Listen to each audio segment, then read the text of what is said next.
Welcome back to Free Media. I'm Amber Duke. And I'm Robby Soave.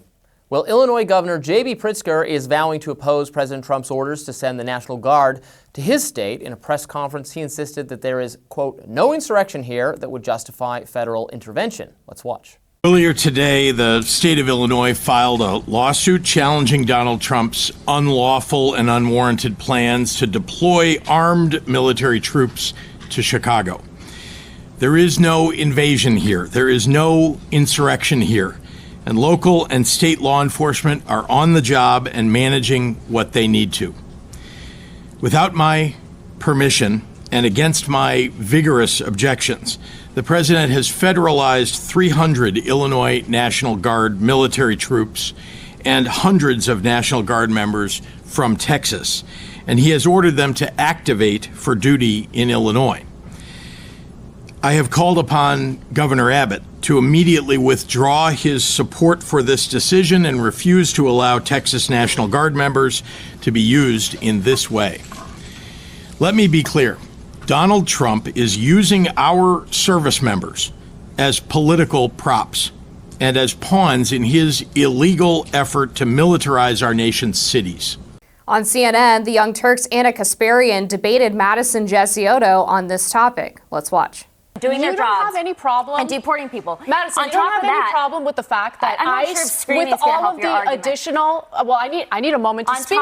With you filibustering, it's difficult for me to make a point. There's been a 1,000% I need to understand how it's okay for American citizens to be profiled, to be detained, even though they're not undocumented immigrants, for American children to be zip-tied. American citizens are not being profiled. That is exactly what's happening right now. They're being asked. 38 members of a gang were if arrested. they are undocumented. Do you walk around with your 38 members of a gang were arrested. I understand that everybody on the show loves to talk about this allegation of zip ties. I think that you're making excuses for an administration that's raging terror on ordinary American citizens. I don't even know what they said there. A fun and spicy debate. I'm a big Ana Kasparian fan. Obviously, yeah, I'm a Kasparian defender. Yeah, she's someone who's abandoned a lot of lefty positions, actually relating to often law and order and crime. She says nice things about me, so. There you go. So you got to watch it here. Yeah. Because I think she's making a point you probably don't agree with, but I think it goes to show, and you and I disagree on this issue too, but that even though there is certainly a mandate that the Trump administration has to do something about immigration and to do something about crime, the manner in which it's done could alienate some people who came into the Trump voting coalition this time around if it's done in a way that violates our civil liberties so pervasively that it lays the groundwork for future abuses from the feds. Now, I know that the Supreme Court decision was not that they can do abject racial profiling, that they can stop just everyone for looking Hispanic or for speaking Spanish, but there was like a series of criteria. Yeah, it's one of them. One of the things that could be considered. Right. I don't want to live in a papers please kind of society where they were just always going through checkpoints. And then further, this is something that's got to get decided eventually by the Supreme Court. Does Trump have the authority to send in National Guard troops to cities or to states where they are not wanted, different than District of Columbia being a very separate condition, where I think that is more something we discuss on its merits. It's not really a question of whether it can be done or not. It's District of Columbia is partly under federal control, substantially under federal control. But, at the end of the day, even if I think the National Guard troops could do some good in some of these places, do I think as like a taxpayer or let's say I was a citizen of Texas, why did Texas troops have to work out Illinois' problems? Like, isn't that on the people of Illinois? Vote for different leadership, fix your own problems. Like, why do I have to take care of it? Well, they're getting paid regardless. This is sort of like a real life training exercise, I suppose. Well, that's how Trump's certainly I framed it, which I don't love. So there are a few reasons why and when a president can mobilize the National Guard against the wishes of a state's governor, one of which is if the local police have shown an inability to control public safety, which I think would be the primary argument for the riots in the summer of 2020 when he sent the National Guard to places like Portland or Minneapolis or Waukesha. In this case, he's citing potentially the Insurrection Act or is considering invoking it, which would have much of the same function, which is to quell riots or impeding of federal law enforcement activities, which is precisely what's happening in Chicago. We've had several high-profile incidents of protesters deliberately surrounding ICE vehicles or DHS vehicles to try to stop them from taking away people who are being detained or deported. They have had their vehicles rammed by protesters, including one who was carrying an AR-15, which I think is not allowed in Chicago, I would guess, based on their gun control policies. Now, am I gonna say that I don't think people should be able to carry AR-15s? No, not necessarily, but in Chicago, I'm pretty sure that is a sign of you're not up to anything good.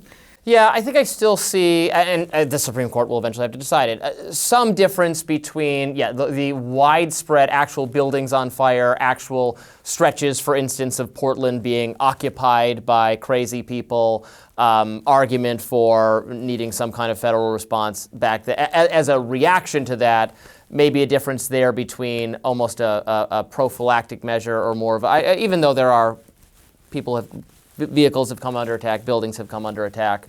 Whether that's enough of a getting you into Insurrection Act territory is, I guess, an open question that will have to be decided. It was funny to hear. It's always funny to hear people use arguments that I would deploy myself in many cases, but that they're just using in this one case. Like the states' rights. That's exactly what I was going for. Brandon Johnson, the mayor of Chicago, said something along and the lines Hillary Clinton too. Yeah, something along the lines of this is like the Civil War. I'm like, well, actually, it's the opposite of Civil War, because in the Civil War, the federal government came and told states they couldn't do what they're doing. Right. So that would be akin to here. Now, I am someone who is, in my ideal government construction, would defer as much authority as possible to the states and to the cities. Of course, the previous Supreme Court decisions on immigration policy have been that that's a federal thing, and states can't have their own policies on that. So it's funny to see that argument being deployed here by people who would never apply that argument to civil rights legislation or whatever. It's obviously it's used in very bad faith as a manipulative tool against conservatives. And so that's why I kind of land where I am on this issue, because I am a massive fan of federalism and states' rights, but I also recognize immigration is federal law. If you have people who are trying to uphold that law in the states, and you have massive groups of people who are refusing to allow them to do that, or even the politicians themselves in those states refusing to allow lawful federal legal activities from taking place, then it stands to reason that you would have the authority to send the National Guard in to make sure that those federal law enforcement officers are able to execute their duties. Yeah. I would still be resistant or against sending in the National Guard troops, but we'll have to wait for a higher court decision. There was a court decision against it being done in Oregon, but the lower court decision, and there'll be something else, and then there'll be something else, and that's the way this entire admin has been. I will say, Stephen Miller had a funny moment on CNN actually, where he was debating a news anchor about this, and the news anchor was like, "Well, why didn't you send National Guard troops to Texas?" Because Stephen Miller had brought up the shooter. See that, and he was like, "Well, they're doing what we want in they're Texas." cooperating." So, yeah. And AOC said we shouldn't listen to him because he's a short guy. He's not even that short. She's now walked that back. Oh, did she apologize to the short kings out there? Yeah, she said, "I love short kings, and I'm sorry for body shaming. What I meant is that he is small on the inside." How about that? Thanks for watching Free Media this week. We really appreciate it. Let us know how we're doing, and we'll see you for more content later this week and next week. Bye-bye.